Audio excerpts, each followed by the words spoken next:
Question for you. When you are tasked with putting a presentation together, what percentage of that preparation time do you devote to perfecting what you look and what you sound like when you're speaking?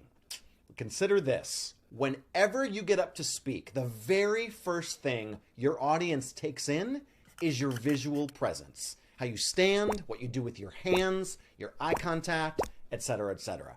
If all those things are on point, the next thing your audience takes in is what you sound like when speaking. Your tone of voice, your inflections, your pacing, etc. And only when those things are also on point can your audience's brains then begin to consider your actual message without distraction. At the end of the day, it doesn't really matter how great your message might be, because according to countless communication studies, if your overall look and sound aren't polished, your audience is going to have a really hard time getting past all of that to make it to your actual message, much less ingest it in a way that's meaningful for them. However, if you or someone you know is looking to, I don't know, maybe perfect some of these things, I think I might know a guy. I'll see you next time.